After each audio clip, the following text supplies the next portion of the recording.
लोकतांत्रिक देश है, एक लंबे समय से इसकी पहचान है। दुनिया का सबसे बड़ा लोकतंत्र जो है उसका हम लोग श्रेय लेते हैं। तो लोकतंत्र में विरोध को लाठियों से नहीं कुचला जा सकता, विरोध को सुनना पड़ेगा। और जो सत्ता में आसीन है उनको विरोध का कारण और उसका निवारण दोनों करने पड़ेंगे। कल जो हुआ वो क्यों हुआ? अगर सरकार संवाद करती, हम जब हाउस में आते हैं तो ये कहा जाता है कि विपक्ष हंगामा ना करे, संवाद करे। संवाद होना बहुत जरूरी है। तो आपने 30 दिन से जंतर मंतर देश की राजधानी में प्रोटेस्ट चल रहा है, 20-20 दिन से लोग भूख हड़ताल में बैठे हैं, आप क्या उनके मरने का इंतजार करते? आपने संवाद क्यों नहीं किया?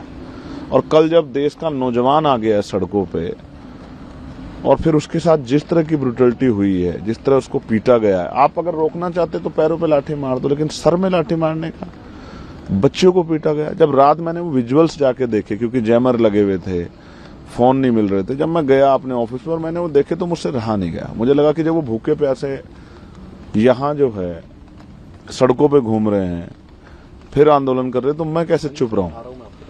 इसलिए मैंने तय किया कि मैं अपनी जिम्मेदारी को अदा करूंगा, मिट्टी का कर्ज अदा करूंगा, एक युवा होने का कर्ज अदा करूंगा। और मैं भी बैठूंगा आंदोलन पे, और मैं रात से बैठा हूं, लेकिन कुदरत मेरी बड़ी परीक्षा ले रही है कि बारिश नहीं रुकी रात से। ना रुके बारिश। मैं एक भारतीय युवा हूं, युवाओं का दर्द समझता हूं, और इस मिट्टी को का कर्ज उतारने के लिए, उन युवाओं के साथ खड़े होने के लिए जो आज भी आंदोलन बैठे हैं, उनको मदद करने के लिए, उनको सपोर्ट करने के लिए यहाँ बैठा हूं। और सरकार से आग्रह कर रहा हूं, देश के प्रधानमंत्री से, कि उन नौजवानों को सुने।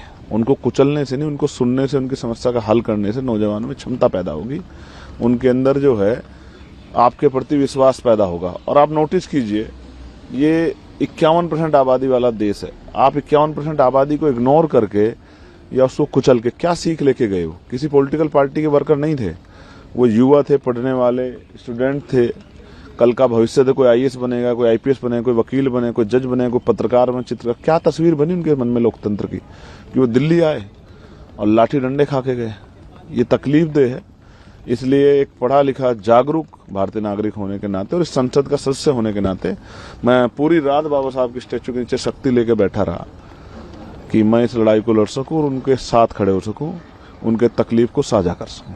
कब तक आप बैठे रहेंगे? क्योंकि देखिए, अभी स्पीकर सर से बात हुई मेरी, मैंने उनको भी बताया। उन्होंने पूछा कि बैठने का कारण क्या। मैंने उनको बताया कि जो लाठियां पड़ी है नौजवानों पे, उसका जवाब सरकार को देना पड़ेगा।